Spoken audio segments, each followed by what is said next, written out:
Hello, my name is DJ, and I'm the host of the Mythical True Crime Podcast. Join me and the Darkcast network of indie podcast creators as we delve into the mysterious and the macabre, exploring captivating tales of true crime, legends, and unsolved mysteries from the realms of mythology and reality.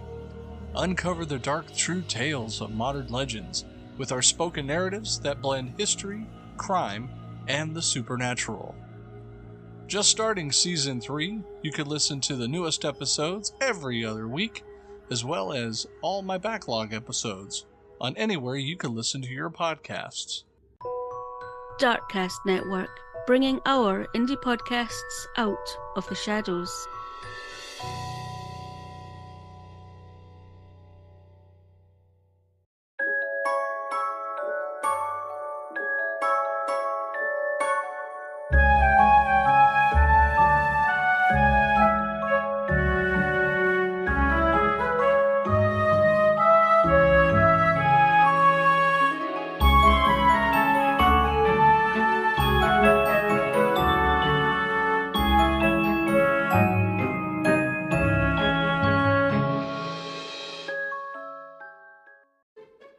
Hello and welcome, witches and beautiful souls, to the Bell Witch Podcast with me, Swailes, the Friendly Green Witch. This is episode 56 and it is a delightful moot loot with a fantastic guest, Rita Hogan C.H.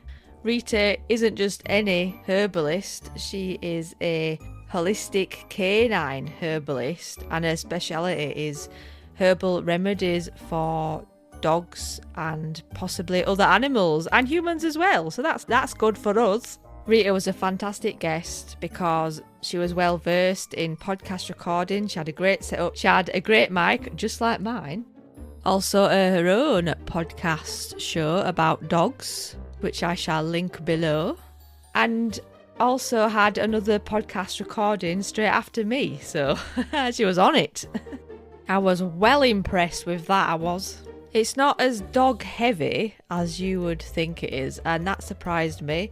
Everything we spoke about, which was herbalism in general and how good plants can be for your body, for your soul, for your terrain, how you have a relationship with the herbs around us and how this lifestyle isn't very good for us. And there's definitely a theme on this podcast that when I talk to people, they talk about connecting with earth and looking after ourselves more and not falling victim to capitalism and all that.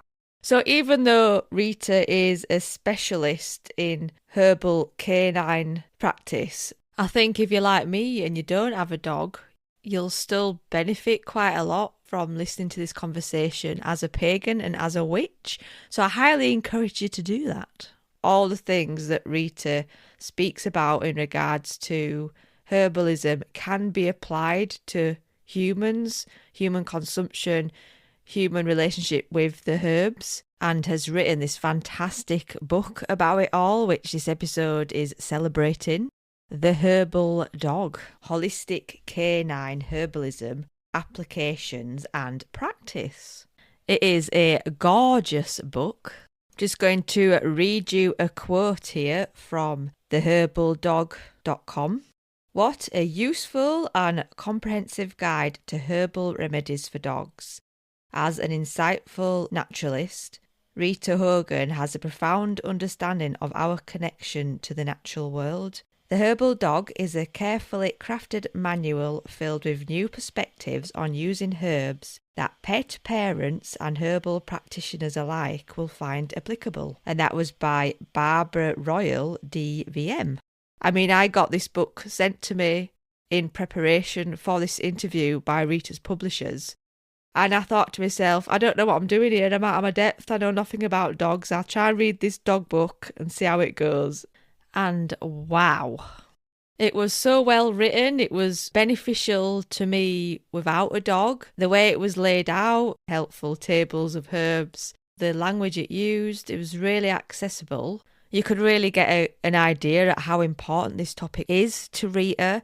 You could feel the love and respect for both pets, animals, dogs, and also nature, plants, and herbalism. Oh, it was beautiful. It was a lovely read. I really liked it. And I found myself wishing there was a volume 2 or a second book written like this for humans, like it was written for dogs, a human edition. It's a really beautiful book, and I was going to pass it on to a friend with a dog, but I shall probably keep it now. In other news, I'm back from the old Jolly Bobs with the witchlings. We went down to the south coast near Brighton and discovered the lovely little village of Henfield and also Horsham. And they had quite a little bit of witchy history going on there, which was ace. I discovered this house called the Cat House, a gorgeous black and white Tudor-style cottage with a thatched roof.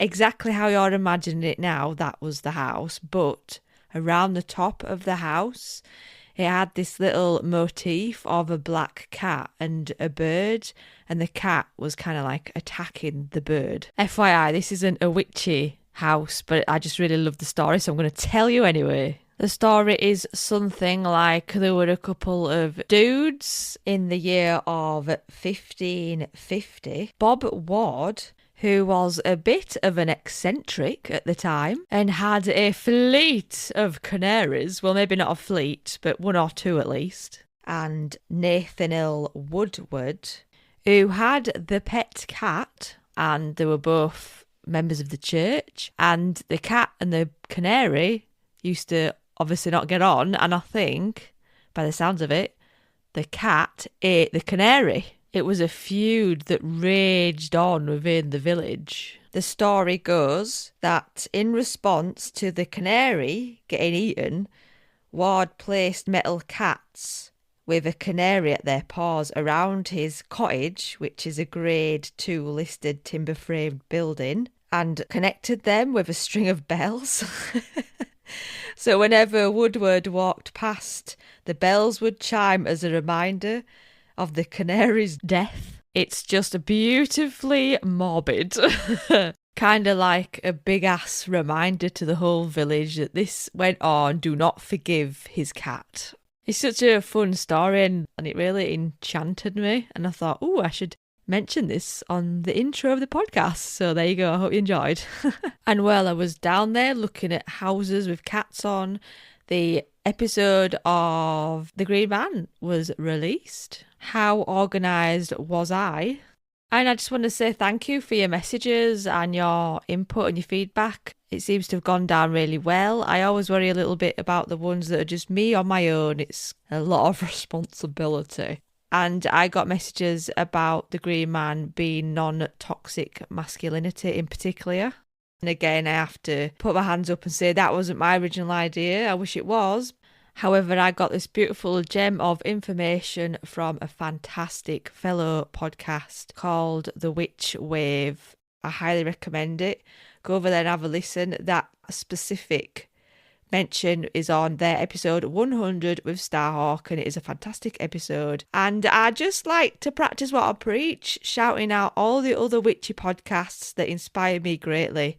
I don't listen to loads for fear of copycatting by mistake, but that one in particular, I always listen to it and I really enjoy it. And there seems to be a bit of a cat theme going on, but it's not cats, it's dogs and herbs. Dogs and herbs. Okay, that's me bundling through the introduction as I always do.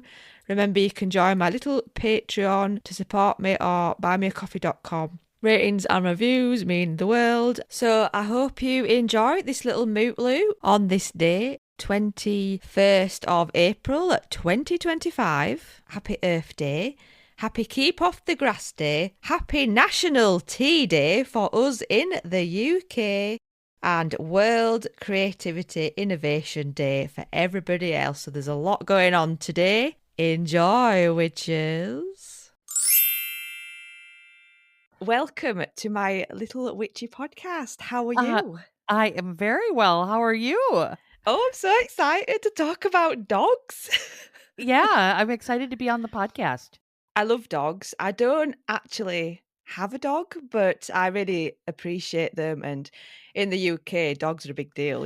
A lot of families have them. And because this is a witchy podcast and we're all into herbal stuff, I figured, oh my gosh, what an amazing opportunity to talk about two topics I've never thought of at the same time together. Yeah, well, it's here. Do you want to tell us a little bit about what it actually is, a canine herbalist? For all of you witchy listeners, a lot of you are totally familiar with herbs and using herbs for spellcast or, intention or manifestation or whatever you want to do, right? Well, you can use a lot of those same herbs with dogs to help them with their longevity and their chronic illness and, acute disease as well. Who knew?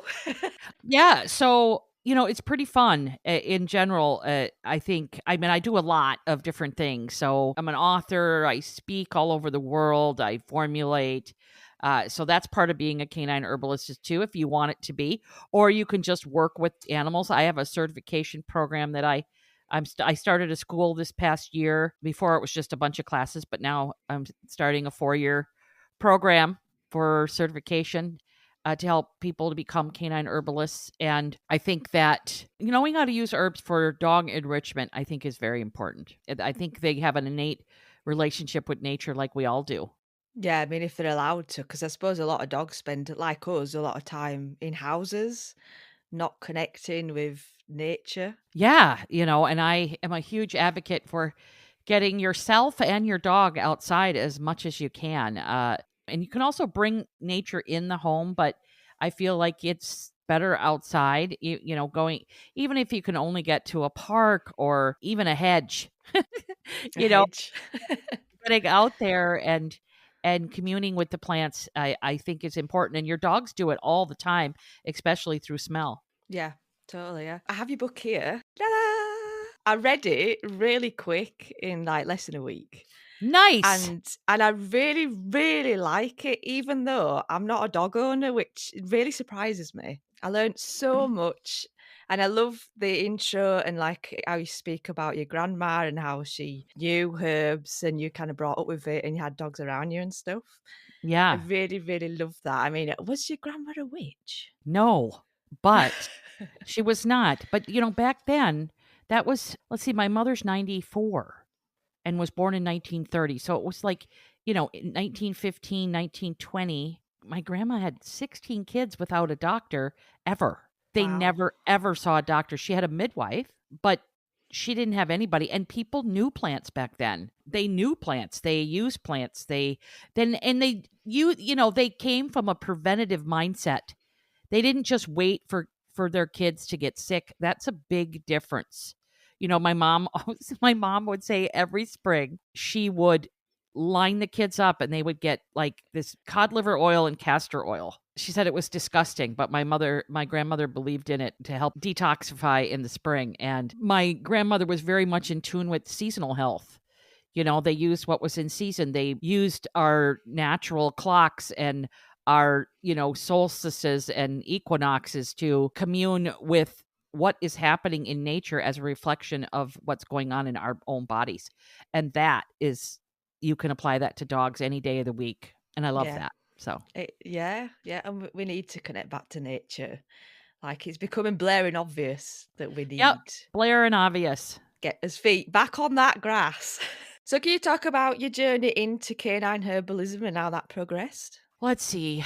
I helped my dad in the garden. I talk about that in my book briefly.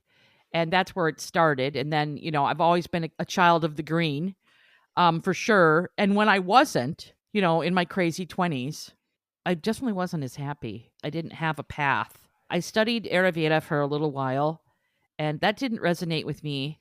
So I went back to the plants that I grew up with, and that is Western herbalism, which is the, herbs found in England, Scotland, Canada, North America. Those herbs they resonate with me strongly, pretty obviously genetically, right? And I find that as the years went on, I definitely went back to Western herbalism when I was 30, and I had a kennel-free dog place, and I had a dog rescue place, and I used herbs on all those pugs that I rescued with another friend of mine. And I learned so much from the animals and from people. And my dog boarding clients were my first herbalism clients. I would help them with their dogs and help them get back on get on a better diet and use herbs to help their dogs and just study. Worked with mentors and went to herbal conferences. And I definitely am one of those people that can, read a book, let it go through my brain, come out on the other end, and go out and follow it and do it. I learn best by reading. And my second way to learn is actually doing. So I did a lot of nature walks with people and herbalism clinics with people. I had some good mentors, and the plants were my best mentors, and the animals for sure. Just doing the work, showing up and doing the work, I think is the best way for me as an herbalist to do things. Learning and then going and applying those principles and then figuring out what works and what doesn't work for dogs. So mapping a lot of human herbalism onto canine physiology, but also taking guidance from my mentors like Cheryl Swartz, who wrote 4 Paws, 5 Directions, just a really awesome book that blew my mind in early 2000s, like around 2004, 2005. And now Cheryl gave me a recommendation on the back of my book, which is lovely. And then, a mentor like Greg Tilford, who is a superlative herbalist and has done so much for all of us carrying the torch on, right? He gave me an acknowledgement in my book, and that's a dream come true because his book also changed my life and be like, hey, someone is out there working with plants and animals and dogs and cats. Oh my God. I'm going to follow this man and learn from him. And then I saw him at a show last year. Like I couldn't speak. Oh God. Like not just Star Trek, just like in awe. Like, I have my people that I fangirl on, like, oh my God. And, and he's very tall man, very tall. And he put his hand on my back and he leaned down to me and he said, I'm passing the torch on to you. And I just started crying. I tried to keep the tears back. Inside, I was wailing. I was like, oh my God, I got to get somewhere so that I can let this out. Like, Yeah. And then I saw him that evening and he told me how proud he was of me. And, those things are when you do the work, right? And you show up and it's not about you. This information it's not ours.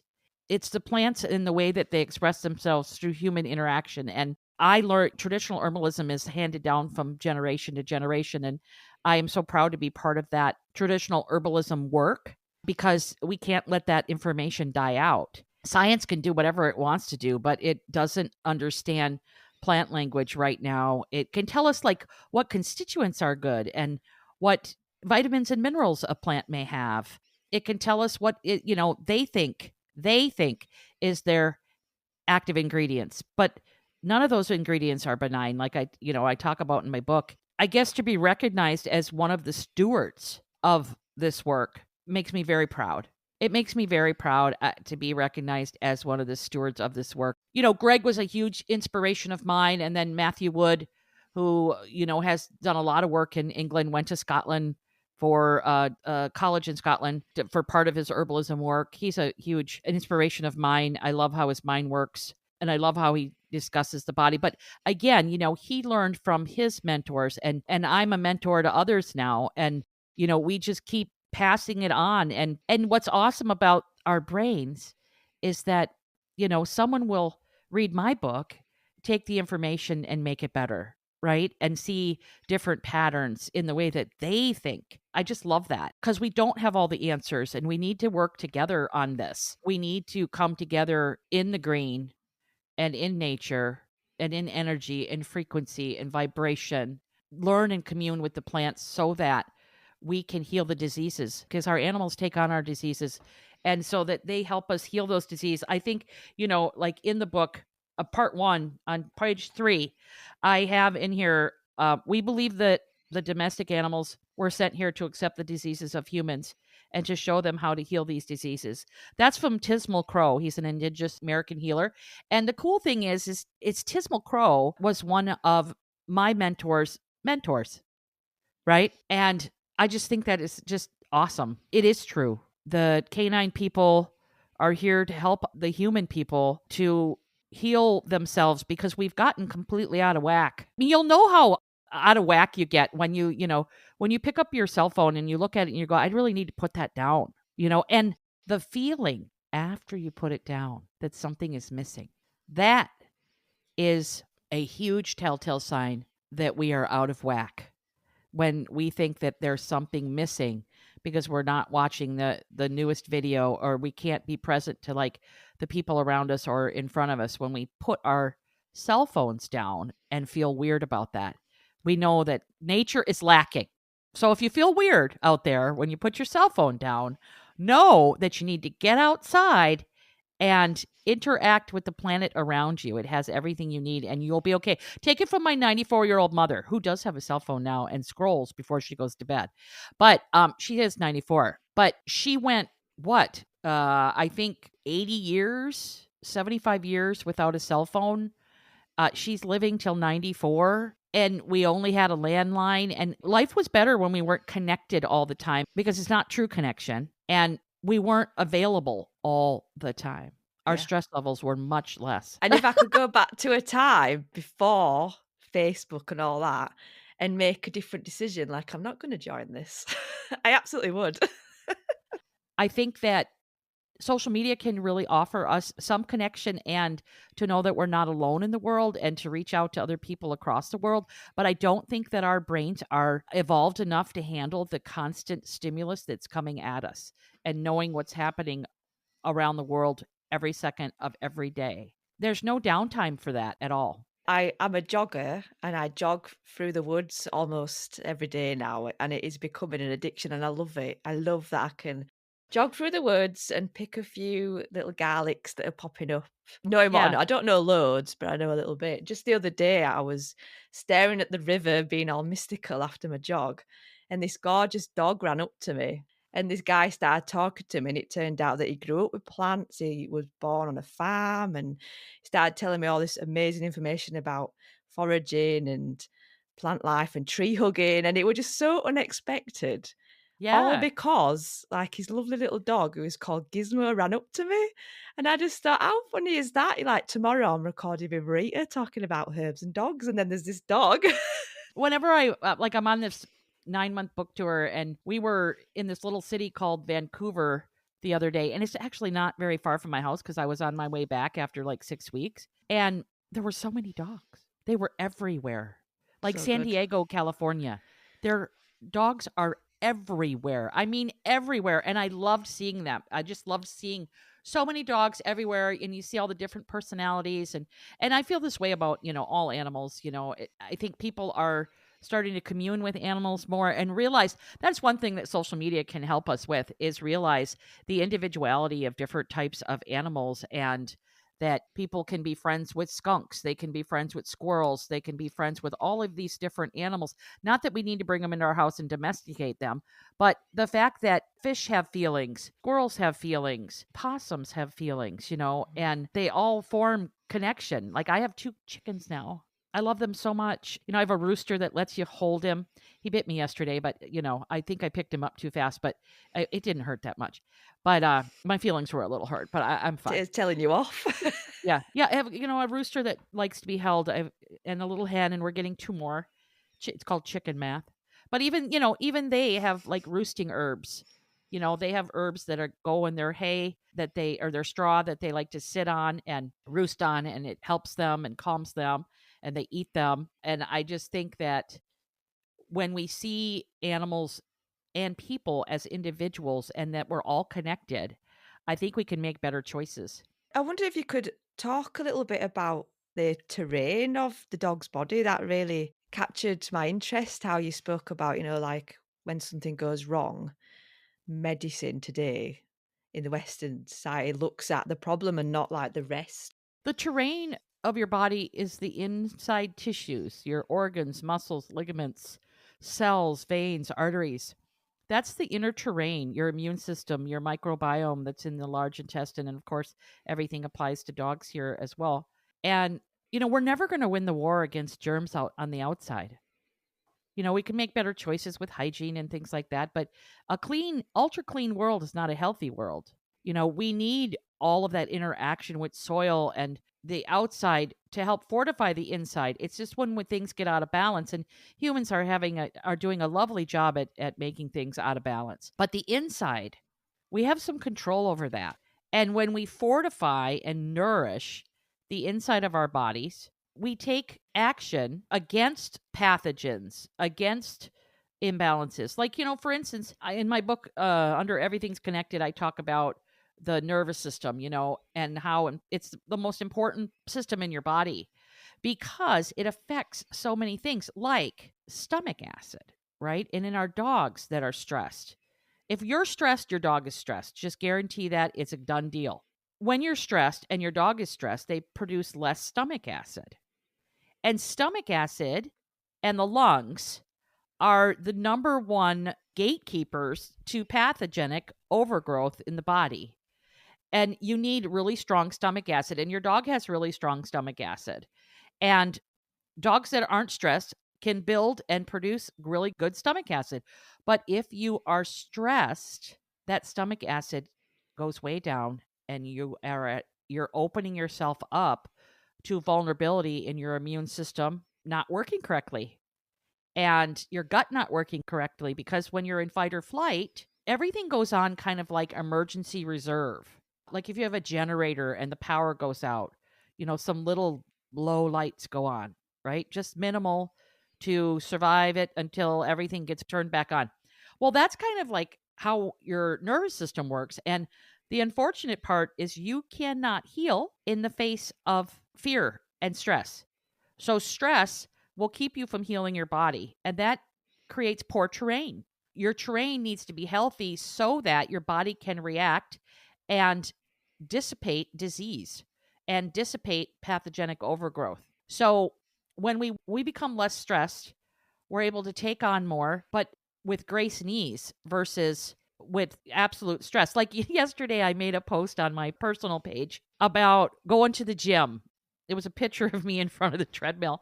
And I made a post that, on the days that you're the busiest, on the days that when your schedule is so incredibly full, that's the day to take the time to take care of yourself. My schedule is very full because I'm home right now from my book tour, and I have all these little things I'm catching up with. And I knew, like I said, oh yeah, I have a lot to do. Okay, go to the gym.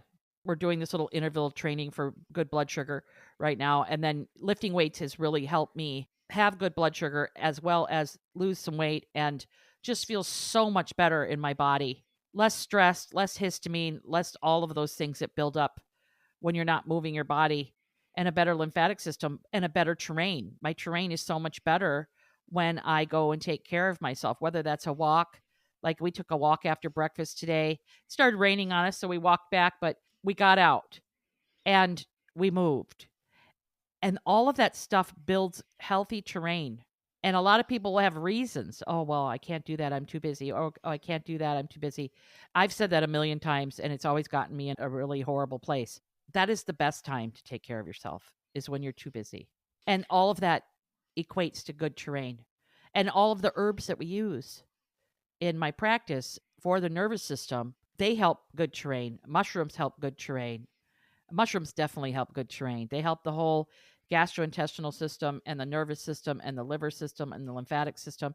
And, herbs also have far-reaching abilities to help heal and build systemic health.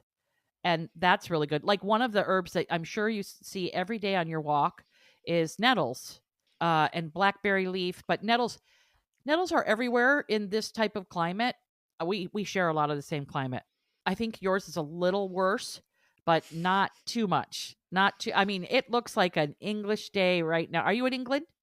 Yeah, North England, which is even worse. It looks like North England outside right now for sure. We've got the moss and the trees and the overcast and the blustery ocean front and all of that stuff. Nettles are just so nourishing to us, and they're there for everyone, and they help with stress, and they help with the lymphatic system. They help with the terrain. They help with the kidneys and the liver. They help the gut and the histamine levels and the microbiome. It's a tonic herb, and there's lots of herbs like that.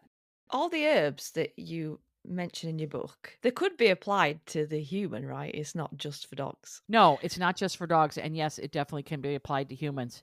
Everything in the book applies to humans, except that, you need to remember that there's a couple of things. Like a dog's gastrointestinal tract is shorter, much shorter, much shorter. And, there's things that you want to make sure that you don't freak out about in a dog, but you want to pay attention to yourself. Like, because that gastrointestinal tract is so much shorter, if you see blood in stool, it's not that big of a deal.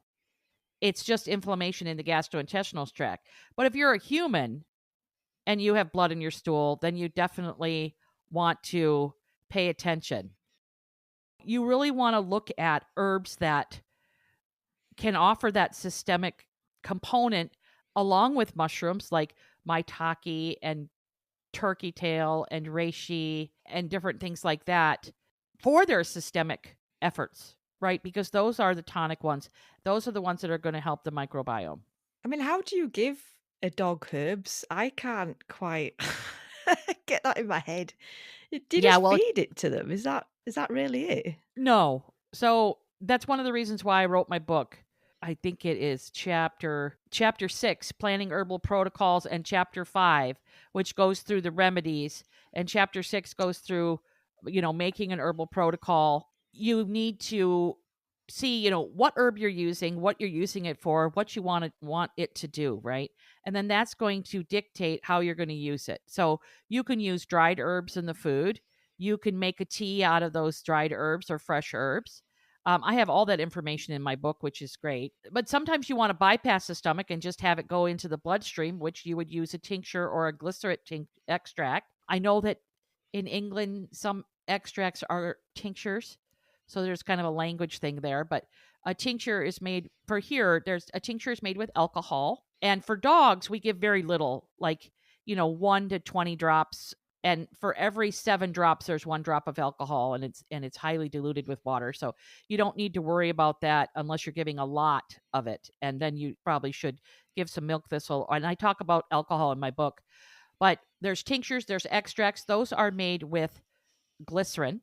And then there's infusions, which again are a tea. There's decoctions, which is like a simmering of the root, the seeds, the berries, the bark. We make a decoction out of, but it's just like a low simmer of a tea, much more concentrated. It depends on if it's a chronic disease, if it depends on if the gut is involved. So there's things to consider. However, I do cover that in my book under planning herbal protocols, and it gives you guidelines for, expectations in healing. One of the biggest things with healing is that you have to have patience because these herbs are not pharmaceuticals. Yeah, they take the Definitely not. time. And it should be like proper healing is Yeah. meant to take a bit of time. I mean, I think a lot of people have questions, I know the herbals that I've read in the past, they left a lot of questions. I always wrote down my questions, so that was good because when I came to write my book, The Herbal Dog, I wanted to make sure that all those questions were answered. When to give it, when to stop, how to know if it's working. A lot of people are like, how do I know if it's working? Well, we want to move in the right direction for sure, right? A lot of people will give their dog like a formula, and a lot of it's TCM, traditional Chinese medicine formulas, which are awesome, but some of them are not working, and that's not because they're TCM formulas. It's because they're just energetically inappropriate for the dog for the most part. They'll have them on there for like a year, and I'll say, hey, so did it improve your dog at all? No. Well, why are they still on it? Well, I'm afraid to go off of it. But it didn't improve it at all? No, it didn't. Well, we need to go off of it. And if they're on it for a long time, you can slowly go off of something. And usually the crazy thing is their health will probably improve. There's those types of questions that need to be answered, especially if someone is just starting out with herbs in their pet. What surprised me as well as not a dog owner is just how bad like regular dog food is, like the dried kibble and stuff. There's not much goodness in there for them. But... Yeah, it is. All of us who feed like a better dog diet are pretty shocked when we came to that realization and had that kind of journey. Like, oh my God, I remember, I don't know if I talked about it in my book. I think I did. My pug Finbar, the Irish pug, he was sick all the time. He had pneumonia all the time when he was young. And watching your dog suck air is horrifying. It's horrifying. And watching anyone suck air is horrifying. Mm-hmm. But, he didn't understand what was happening. And we'd have to give him steroids every time. My vet was awesome, but not skilled in the art of nutrition. I changed his diet and he slowly started getting worse. And that's when he started getting pneumonia when we moved. And I didn't have access to the diet that I was feeding him prior to that when he was a puppy. And we went to a kibble diet. We were out in the middle of nowhere. We went to a kibble diet. I didn't think anything of it at the time. And then when he got pneumonia all the time, I turned the bag over. I mean, the front of the bag looked beautiful, right? It was very aesthetically pleasing. And it looked like there was great things in his food. No, there was not. It was a lie. There's no rules governing marketing and lying to people about that. And when I changed his food, he never had pneumonia again. And it was just so sad because we would go in once a month or once every month and he would be on steroids. He'd have to go back on steroids. And they saved his life. Absolutely. I'm so glad they existed at the time. But it was his food that was making him sick. And so, I went down on that path and that journey. And here I am now. And thank you, Finbar, for your sacrifice. He lived until he was 17. I was so sad to see pedigree creeping up in Ireland and England when I was there last year. I saw it in the store and some other just horrid kibbles in your stores now. It was sad. I was like, oh God, don't feed it. Please don't feed it. There's a kibble hierarchy. I do talk about that in my book, and I definitely recommend fresh feeding as much as possible. But, you do what you can. But if you're going to feed kibble, make sure it's a good one, limited ingredient, and that the kibble company takes a pledge and promises not to use rendered meal, which is the grossest thing on the planet. Yeah, it's really important to look at the back of your bag of kibble and know what those ingredients are and where they're sourced from. And a lot of the times you will be appalled and go, like I did, this can't be allowable. It can't be legal. This has got to be not legal. No, it's legal. I mean, but it's just like fast food, In England, fast food is different than it is here. It's worse here. In America, it is just awful. There's 21 ingredients in McDonald's fries. In England, there is not 21 ingredients in those fries. I think there's like 5. But still, processed food is trash. And if we feed our bodies trash, our terrain is going to be trash. Introducing the Jasper Cacao Project, your gateway to spiritual enlightenment through the power of cacao. Jasper Cacao is ethically sourced, fairly traded, organically grown and crafted with love to bring you a truly transformative experience. The Jasper Cacao Project honours this ancient tradition by offering you the purest form of cacao, free from additives and preservatives. With every kilo sold, Jasper Cacao donate funds to the UK charity Plant Your Future, enabling farmers to sustainably grow their crops in the most eco-friendly way. Check out my bio for a discount on your first purchase where you will receive 15% exclusive affiliate discount. Expanding love with every sip. All of you listening have witchy ways, right? And a lot of you know about megahertz and vibration and frequency and energy and voltage. So kibble has 0 voltage. 0 voltage. It's not adding to your cellular voltage, which we need good, healthy cellular voltage, putting your feet on the ground, your dog's feet on the ground. It's another reason to go outside. It increases your voltage.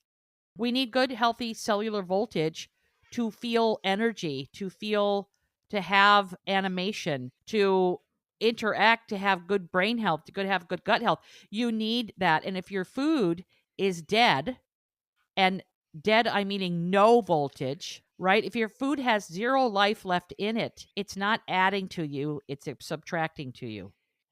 I'm always thinking when I eat my food, what does this have a good vibration? Like stuff from a greenhouse definitely does, and you can feel it. And I avoid the microwave like the plague. All it does is make popcorn and tell me the time. That's all it does.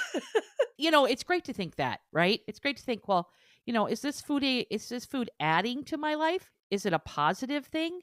Or is it something that my liver is having to constantly fight about? And I'm not going to tell you that I eat 100% awesome food. I have some processed food every now and then for sure. But, my goal is 90-10. 90% of the time, eat really good food and allow yourself that 10% of the time to have some some treats, to have some sugar. I like to go on a Saturday morning. I love to go to this little coffee shop called The Owl, and I like to have my green tea latte and my gluten-free Yum Yum. Okay. It's usually like a gluten-free scone. I like to have that on Saturday mornings or Sunday mornings. And if I have that more than once a week, I can see my health diminishing. You're not going to feel good. I want to feel as good as I can. Do you believe that the bond between the pets and their humans impacts the effects of the herbal treatment? That's such a good question. That's a good question. Yeah, I must have wrote that when I woke up in the middle of the night. You're like, oh my God. I do believe yes. So the intention and the time that you take to set aside to help heal your dog, I think is very important. A lot of times we just want to throw something together and kind of throw it at the wall and see if it sticks. Right? Spaghetti. Yeah. Or give into the sentence, I've tried everything. The intention around showing up and putting something together and giving it thought and not having everything handed to you, right? Really thinking about it, giving it some presence. I definitely think that the intention has a huge, huge impact. And anyone that knows, about energy medicine is going to agree with me. Just like, water holds emotion. It forms different crystals when you are mean to it.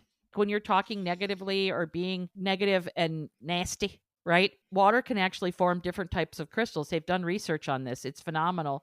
Like if you hold your water and fill it with gratitude, thank you so much for this water and thank you so much for healing my body and nourishing my body. The crystals in the water change. That definitely is your intention. So I think that it is important. There's lots of homeopathic medicine producers that will do like yoga and meditation before the employees are able to go in there and make the medicine, to get them in a point where they're clear and can give the right intention to the medicine before it's being made. And I think that, making herbal medicine is like that. You want love to go into the plants.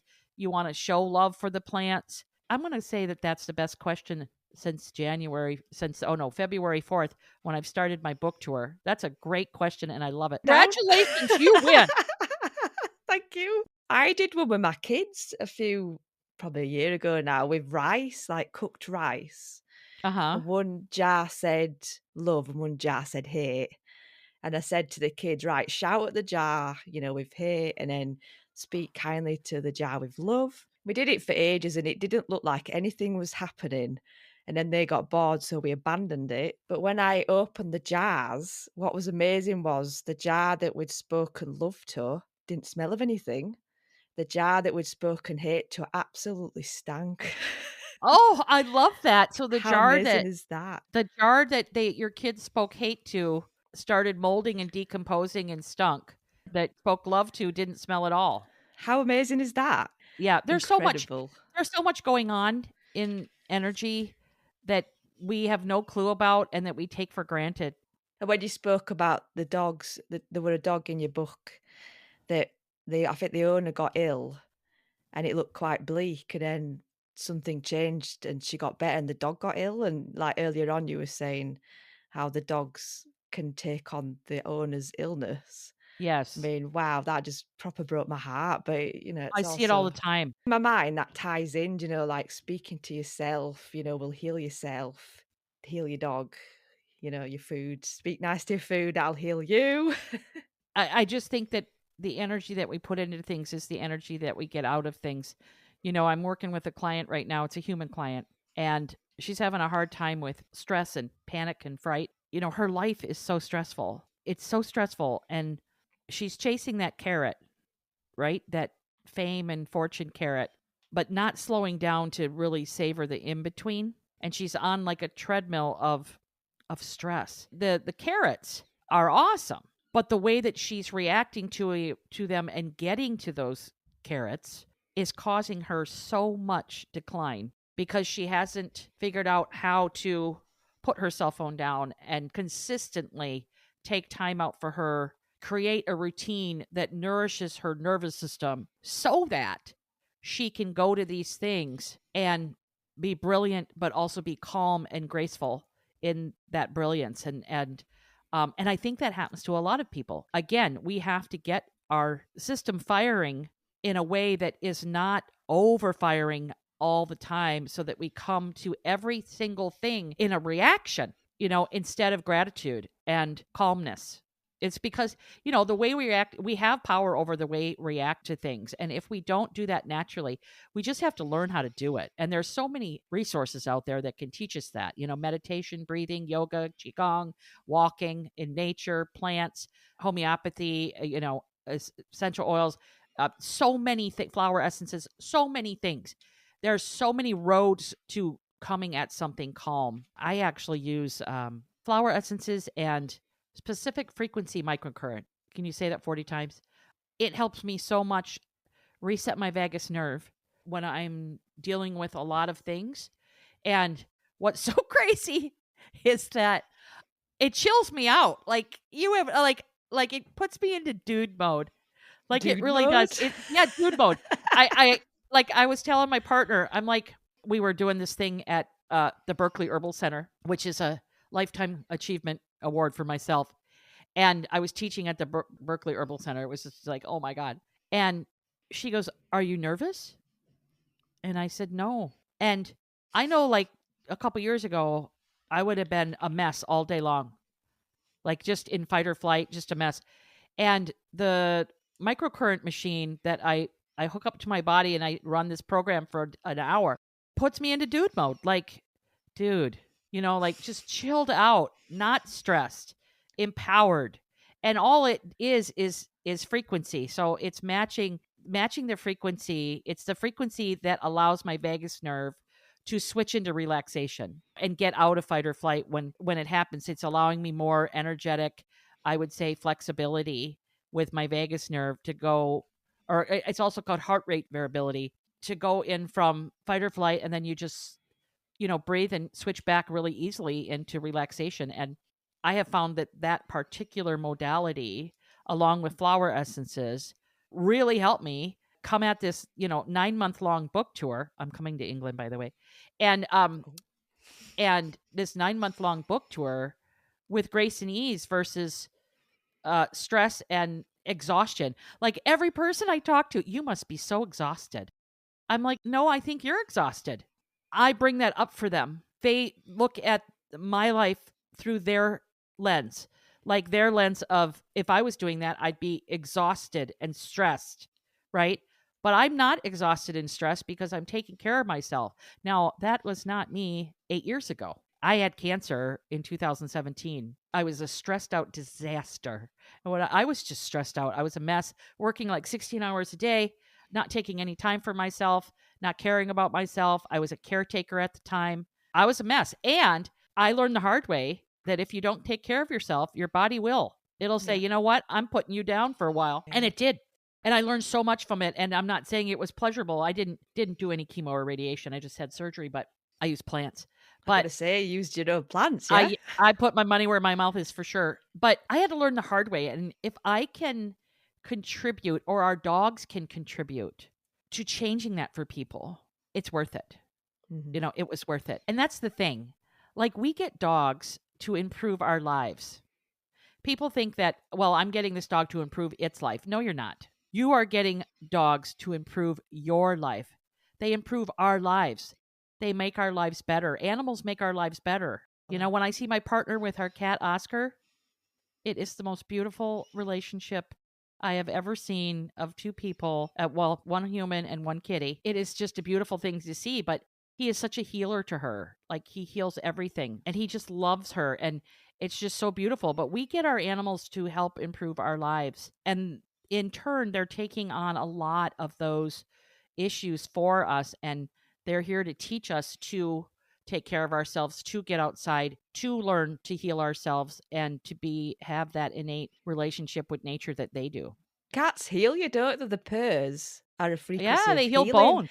How magic is that? Oh my gosh, I cannot believe I don't have a cat or a dog. I'd And love a that's cat or a frequency. dog. So that's frequency, right? Cat's purr is at the frequency of bone healing. So it's the same thing, that the little machine that it puts out a frequency that goes into my body that resonates with vagus nerve health, right? at the same frequency as the vagus nerve. And so it's the same thing. And it's just so beautiful that purring resonates at the frequency of healthy bones. Nuts. I know, it's so lovely, isn't it? Oh. So how can dog owners introduce remedies? Have you got a tip that we can all get started on, for people who haven't ever thought about this like me? Well, my thing is just take your time. So in the book, I have a guide for introducing remedies for your dog. You want to figure out what your dog needs, like what they're suffering from, what herbs can help that. My biggest thing, is chapter 3. It goes over at the energetics of your dog. If your dog is warm or cool, that's a huge thing, right? If your dog is warm and cool, figure that out, how they resonate with heat. You'll understand. It's easy. And then use the herbs that are the opposite of that energetic. So if your dog is warm, you're going to use the majority of herbs you're going to use that are cooling. And if your dog is cool, the majority of the herbs that you're going to use consistently are going to be warming. Those are the ones that are going to work well for them. Mix, one formula, or if you buy a formula commercially, or one herb, or mix 3 herbs together, or use 3 herbs at a time, or one herb. Nice and slow. Don't make any other changes, so you know what's working and what's not working. Patiently. And then learn about some herbs. Like I tell people to learn about one herb every month. I have this thing called the Materia Medica Monthly, and that is one herb every month that we go over and specialize in, and they can learn every month. And 12 months, you'll know 12 herbs. In 2 years, you'll know 24. I will let you know that I don't use more than 24 probably in my practice on a consistent basis. There's herbs that every herbalist gets to know and resonates with and uses for almost everything. And then there's the randos that they bring in for specific things. But consistently, I think most herbalists use less than 25 herbs. That surprises me. Yeah. There doesn't have to be a problem, does there? You could introduce something just for your dog's well-being, would you say? Yeah. And, in the witchy ways, I will definitely say seasonal healing, following the seasons, following the schedule, right? The equinoxes, definitely, and the solstices, that equates a different time of year. And each period of the year resonates with certain types of organs and healing and emotions. And, like spring is liver and lymphatics, and summer is heart and small intestine, and fall is large intestine and lungs, and winter is kidneys and the bones. And those all resonate with the different types of celebrations that you're doing, and that you're following those different types of equinoxes and solstices. And you can just get on a schedule of prevention and work with, the herbs that deal with those types of organs and or organ systems, and create prevention of disease versus just waiting for your dog to get sick or yourself to get sick. Yeah. Alchemy, isn't it? Like herbalism is a type of alchemy that mustn't be forgotten. We have to. No, we should keep not forget it practicing ever. it. Yeah, and I'm not amazing at it. I know basic stuff, and I mostly use what I grow in my garden. Like really obvious stuff like nettle and lavender, dandelion. I'm not like exotic at all. Yeah, you don't need to be. Yeah, I recently read about the sticky buds, and you put them in water and you can drink the water, and it tastes really nice and it's really good for your liver. And last The year, what? The that sticky what? sticky, we call them sticky buds. I don't know the official name, but it's like they're right sticky and they stick to your clothes. Oh, Like cleavers. cleavers. So I've got a load of them annoying in my garden, and they grow up a tree, and annoy the tree. So I'm Yeah, they're good for the pulling lymphatics out. and for the liver, and they're a systemic herb for spring. And it tastes really nice. Like, honestly, I'm surprised how nice it tastes. So I'm like, come on, weed, grow. Yeah, grow. I'm going to use you. And so you can't attack my tree. Yeah, Win-win. brilliant. I feel like we're coming to an end. It's been such an enlightening interview. Thank you so much for coming on, Rita. Did you say you were coming to the UK? I am. So my book, The Herbal Dog, is coming out in the UK. I think it might have came out today. In the Really? UK on March 13th, I'm pretty sure. That or the 17th, but it's coming out. And yeah, I'm going to come to the UK. I don't have a venue yet, but I will. It'll be on my book tour website, which is The Herbal Dog. And you can go under book tours and see the locations. I'm coming to Ireland, England, and Spain. I'm speaking in Spain, but I will be doing a book signing event in England somewhere with a couple of veterinarians that I know. And then I'll be in Ireland for one event. I don't know what that is yet, though. It's, far away. It's October. But I am coming. So I'm very excited about that. Probably be London, won't it? Will it be London? No, it won't be London. Good. No.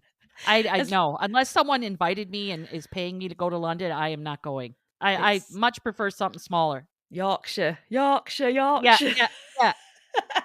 But the good thing is like, it doesn't take that long to get anywhere in England. So it'll probably be in like a general location, but it's definitely not going to be London. I don't like New York and London. Yeah, it's just too big for me. I'll link all your website and stuff in the show notes. And what's your podcast called?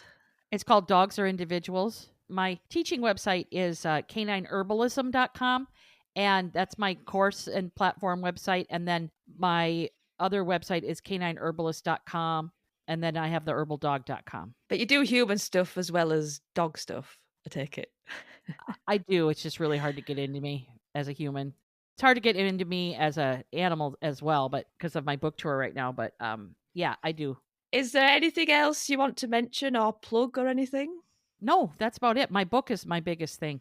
It is a gorgeous book, and I've learned loads from it, as a witch and as somebody trying to get into herbal stuff. And I'm learning every day. And it's just so beautiful that I think flowers around the dog. I mean, do you know this dog? No, this is a fake dog. It's a fake dog. Oh. Yeah. To my knowledge, I don't know what dog this is. I don't know whose dog this is. This was a lovely artist that made this for me. And I told her I wanted a bright dog that most people could relate to. Because if it was for me, it would be a pug. But most, I'm not gonna. I like, you're not your, I guess, client. You're not your audience. So I put in this dog, and I really like it. Proper nailed it right there. Gorgeous. Yeah. Thank you so much for having me on. I've got another one in a half hour, so I'm gonna go get something to eat and join my email list.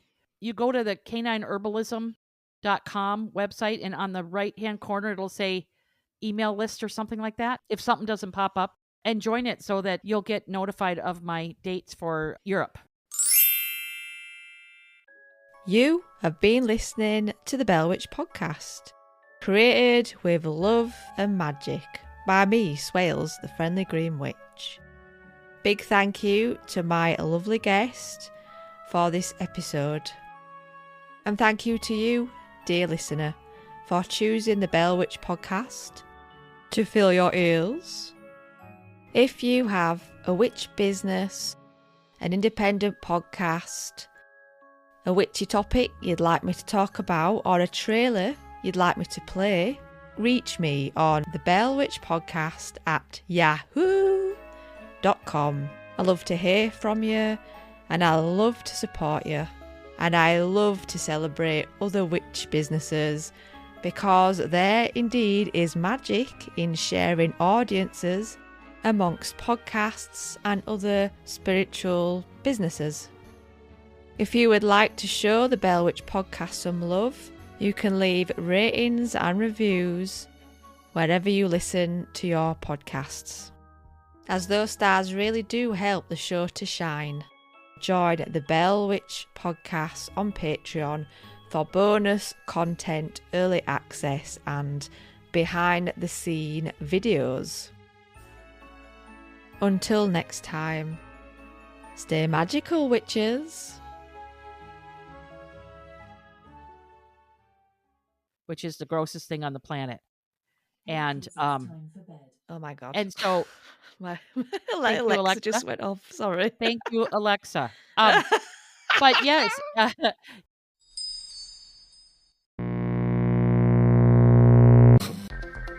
Who knows what evil lurks in the hearts of men? Turn your dial to find the frequency of the past. Captain Midnight. Where the classic stories of mysteries, sci-fi, thrillers, and suspense are found waiting to be heard once again. Another case for Nick Carter, Master Detective. You'll find a variety of those stories here, in their original form, where each episode takes you to another place or time. The Man of Bronze, Doc Savage. but only when you find the mystery frequency. Available everywhere. The shadow knows.